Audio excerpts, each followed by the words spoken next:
Hey everybody, this is Charles Calhoun, aka the Shadetree Pro.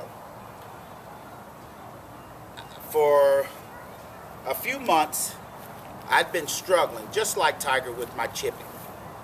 And I had a good idea to some degree of what I was doing wrong, but until I saw pictures and video of him chipping, I knew instantly I could find out what was wrong.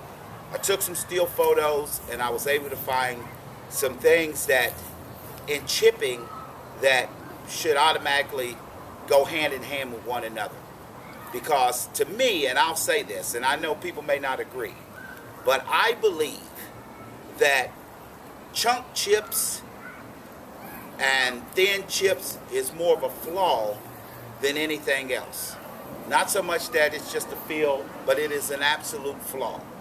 And to me, it's more detrimental to your golf swing or to your game than it is even if you're hitting shank shots. Because with a shank shot, you could hit a ball that may go off to the edge or something of that nature, but if you got a good short game, hey, you can get it up and down. But when you are chili dipping, double hitting, it is absolutely detrimental to your game, because standing on the side of the green with a chip that you look like you should knock it in or get it close for an easy up and down on a par 4 or get it close on a par 5, it's just chili dipping, double hitting them thin, it just destroys your scoring. But when people start struggling with putting, there was a lot of people who went to the claw grip. Now for me, I never even thought of the possibility of using the claw grip to chip. But there is, to me, a scientific understanding of a natural movement of the body that allows the claw grip in chipping, to work, to me, phenomenal. And I'm going to demonstrate here in just a second. Now, one of the biggest things is that when I'm chipping, I don't like to use the inside of my arm. I like to use the outside of my arm because that's what allows me to maintain the bend in my arm, as well as I'll use the inside of my arm here that allows me to maintain that matches up with the back of the bending of this arm, that allows me to maintain the angle that I'm trying to create going through the golf swing, or even through the chipping motion or the putting motion. Now I'm going to demonstrate here kind of what was happening to me when I was chipping. When I was chipping, every time I come through, my hands would flip. No different than people who went to the claw grip to stop the flip. They put their hands in here of this nature so they could stop the flipping, stop the hands from flipping. Now why I say it's more scientific is because if I take my hand right here and just set it down like this, my hand naturally will come across back and forth like this with no problem. My hand will come back and forth like this with no problem. And there's no hesitation into it whatsoever. But when I come here with my hands going this way, which mostly when we grab the club, now there's some compensations that has to be made, opening the body, shutting the body, whatever the deal is. But now if you take a look here, and I'm going to chip these balls, and I'm going to use what I see as the claw grip to chip with. And if you notice, I'm using a 56 degree Cleveland CG14, which I think is absolutely some of the best wedges Cleveland ever made, other than the 588s. But this CG14 is a phenomenal wedge. Now if you look here, look at my hand, just like the claw grip. Got my left hand on there. I'm feeling on the inside of my arm, so I can feel pressure on the inside of my arm, not on the outside, but on the inside of my arm. And why I want to feel it on the inside of the arm, because when I come through, I want to feel my shoulder coming up, because that's the natural tendency for the shoulder to come up and this one to go down. They kind of work together, kind of like a seesaw.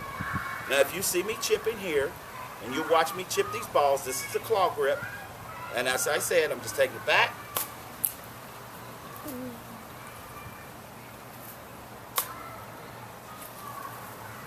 And it's just as simple, and you can see me even taking a nice little divot with it. And this is just simple chipping. You can see me making great contact with the ball. And it's just effortless. You can see the divot being taken, and I'm not saying that this is the way, but it is a way, because all we're trying to do is get the club to go back in a continuous motion in the simplest form and way possible. And if you notice, I'm making a nice little smooth little divot. Because why? Because every time I bring this club by, this arm, as Mo Norman used to say, this was the rod and this is the claw. This rod will always stay straight. It will always stay lined with my arm. And if you noticed, it's just the simplest thing in the world. Just a setback. You see, I'm not caring about whether my weight is this way or my weight is that way. All I'm doing is just sitting here, using the inside of my arm here, the outside of my arm there, and this shoulder goes up. And it's kind of like when this shoulder goes up, this one goes down. It's just as simple. And I don't care if I set it down inside of, like you see where I built a little divot here, set it down, it's still going to get the ball each and every time.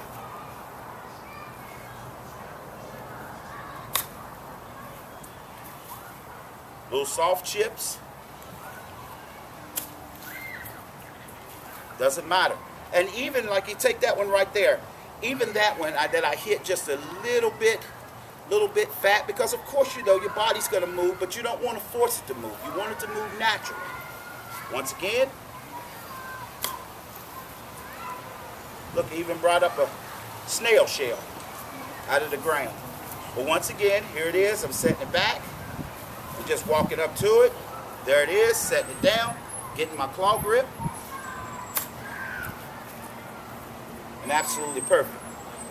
This is something I think if you give it a try, you may find out that it may help your your chipping a lot better than maybe even taking it here and trying to stop, which a lot of people flip and try to hit it.